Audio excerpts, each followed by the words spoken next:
Putin ने जो कभी सोचा भी नहीं था अब वो हो रहा है। पुतिन ने यकीन भी नहीं किया था कि रूस की ही रणनीति को फॉलो करके ज़ेलेंस्की रूस की बाहें मरोड़ने का काम करने वाले हैं।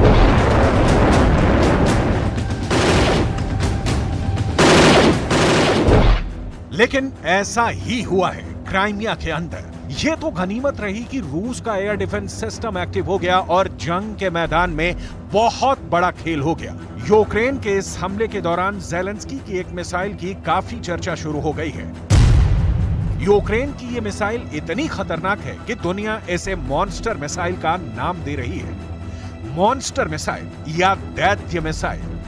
आखिर क्यों रूस की यह मिसाइल इतनी खतरनाक मानी जाती है और क्या वजह है कि ज़ेलेंस्की ने एक साथ ही क्राइमिया के ब्रिज पर मिसाइलों से भी हमला किया और दर्जनों ड्रोन से भी हमला कर दिया।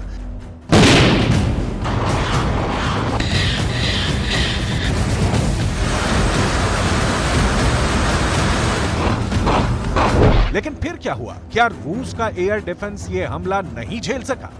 क्या क्राइमिया का ब्रिज टूट गया और रूस से क्राइमिया का कनेक्शन खत्म हो गया?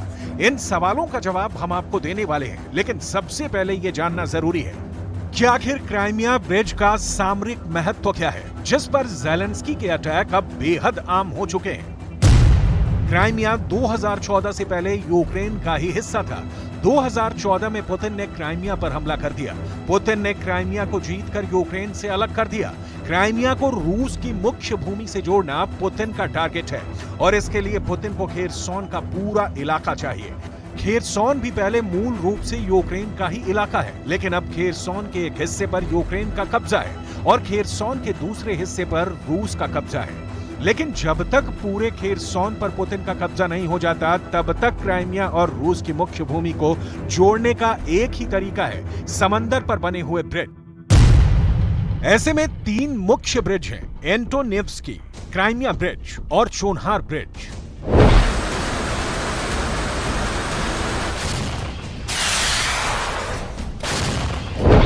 इन ब्रिजों को तोड़ने के लिए ही ज़ेलेंस्की ने बहुत बड़ा हमला क्राइमिया के ब्रिज पर किया है, लेकिन इस बार ज़ेलेंस्की ने अपनी स्ट्रेटजी को बदल दिया है। दरअसल ज़ेलेंस्की ने अपने कमांडर्स की एक मीटिंग बुलाई थी और इस बात पर चर्चा की थी कि आखिर यूक्रेन के पास पैट्रियट जैसा विश्व प्रसिद्ध एयर डिफेंस सिस्टम होने के बाद भी लगातार यूक्रेन और खासकर कीव पर ड्रोन और मिसाइल के हमले कैसे सफल हो जा रहे हैं। इस पर ज़ेलेंस्की के कमांडर्स ने पुतिन की उस रणनीति का खुलासा किया जो इस वक्त पूरे युद्ध का टर्निंग पॉइंट साबित हुई है। दरअसल ईरानी ड्रोन्स का उपयोग करके रूस की आर्मी ज़ेलेंस्की के एयर डिफेंस सिस्टम को पहले ही जाम कर देती है। पुतिन मिसाइल हमला करवाने से पहले ड्रोन्स के अटैक करवाते हैं। इन ड्रोन अटैक की वजह से रूस के एयर डिफेंस सिस्टम ड्रोन को रोकने में ही इंगेज हो गए और यही वजह है कि ड्रोन के बाद में आने वाली रूस की मिसाइलों को यूक्रेन के एयर डिफेंस सिस्टम रोक नहीं पाते हैं। जब ज़ेलेंस्की को पुतिन की इस रणनीति का पता चला तो उन्होंने भी पुतिन की ही रणनीति का इस्तेमाल करके क्राइमिया पर अटैक करने के लिए अपने कमांडर्स को निर्देशित किया, जिसके बाद 12 अगस्त यानी शनिवार को ज़ेलेंस्की ने पुतिन की ही रणनीति की तर्ज पर एक साथ 20 ड्रोन और 2 मिसाइलों से क्राइमिया के ब्रिज पर ही हमला किया। क्या हुआ इस हमले का रिजल्ट? क्या हुआ इस हमले के बाद? क्या क्राइमिया का ब्रिज ढह गया? ये सब हम आपको बताएंगे, लेकिन पहले ये समझिए आखिर क्यों S-200 मिसाइल को मॉन्स्टर मिसाइल कहा जाता है। आखिर क्या है ज़ेलेंस्की की ये दैत्य मिसाइल? इस मिसाइल को दैत्य मिसाइल इसलिए कहा जाता है क्योंकि ये मिसाइल काफी ज्यादा ताकतवर है। इस मिसाइल का वजन भी काफी ज्यादा है और इस मिसाइल पर वॉर हेड यानी बारूद भी भारी मात्रा में ले जाया जा सकता है। इस मॉन्स्टर मिसाइल का वजन 7100 किलोग्राम है। इस मिसाइल की लंबाई 35.4 फीट है। इस मिसाइल पर 217 किलोग्राम तक का वॉरहेड लगाया जा सकता है। यह मिसाइल आसमान में जमीन से ऊपर 4 किलोमीटर तक की ऊंचाई पर जा सकती है और इसकी स्पीड मैक 4 है, यानी ये 1 घंटे में 4800 किलोमीटर की दूरी तय कर सकती है। लॉन्च होने के बाद यह मिसाइल 1 मिनट में 80 किलोमीटर तय करती है, यानी हर सेकंड यह मिसाइल 1 किलोमीटर 300 मीटर की दूरी तय कर सकती है।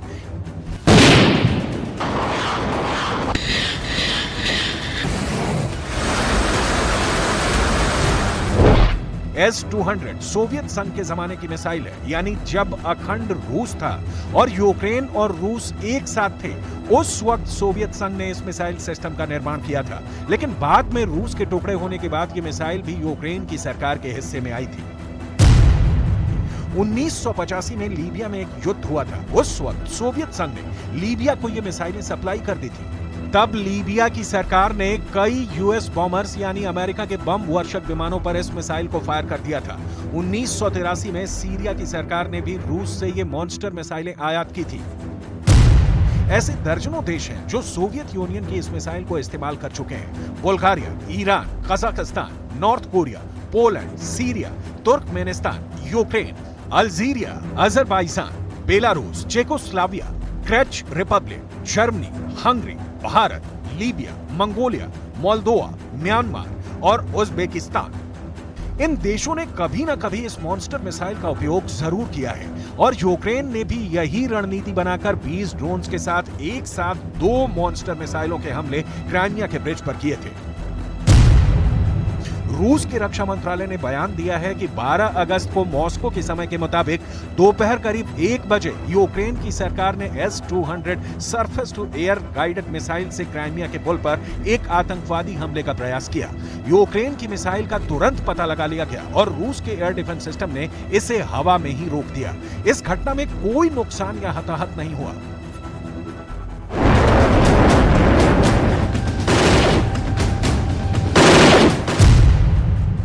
क्राइमिया के एयर डिफेंस में मिसाइल सिस्टम के साथ ही इलेक्ट्रॉनिक जैमर भी लगाए गए थे।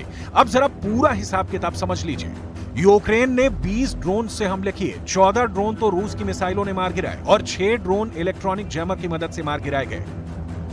और इस तरह क्राइमिया का ब्रिज बचाने में पुतिन कामयाब हो गए। लेकिन ज़ेलेंस्की इस घटना से काफी ज्यादा विचलित नजर आ रहे हैं, क्योंकि क्राइमिया पर अटैक का उनका ये प्लान इस बार फेल हो गया। हालांकि वो अपने साथियों का धन्यवाद करने में कोई कमी नहीं छोड़ रहे।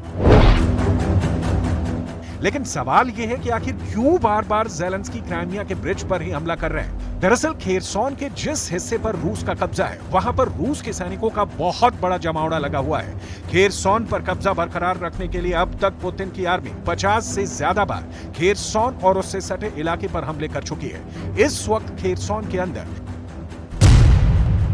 यूक्रेन की आर्मी की 59वीं मोटोराइज्ड ब्रिगेड जंग लड़ रही है और इसी खेरसॉन में रूस की आर्मी की 58 combined army, 48 guard motor rifle division, 22वीं army corps, 126 coastal defence brigade, Russian airborne force और 7वीं guards mountain air assault division मौजूद है।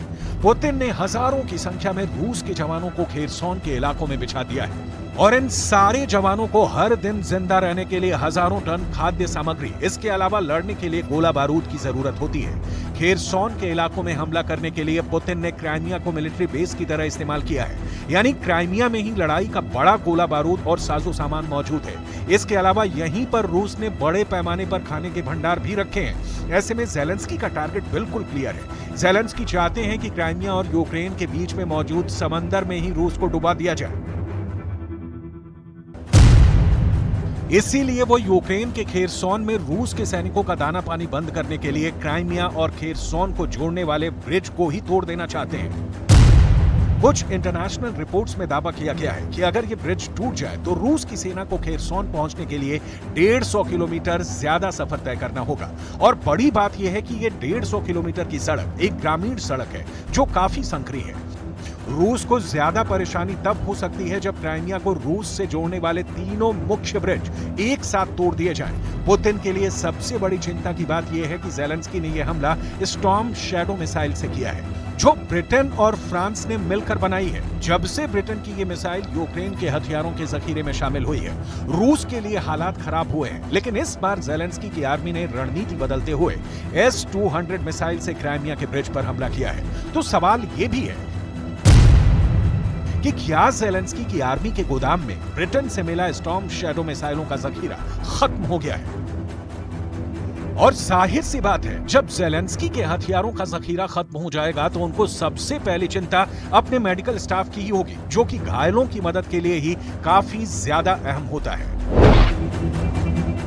कुल मिलाकर ज़ेलेंस्की के लिए हालात बद से बदतर होते जा रहे हैं। ज़ेलेंस्की फिल्म में काम कर चुके हैं, बड़े अभिनेता रह चुके हैं, लेकिन युद्ध कोई ड्रामा या फिल्म नहीं है। युद्ध में फिल्म के नायक की तरह डायलॉग डिलीवरी से जनता को बहलाया फुसलाया तो जा सकता है, लेकिन जंग का परिणाम पुतिन जैसे फौलादी नेता ही तय करते आए हैं, जो पहले मिसाइलों की मूसलाधार बारिश करवाते हैं और फिर बयान जारी करते हैं।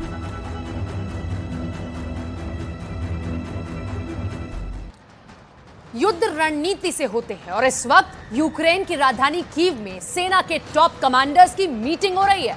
इस मीटिंग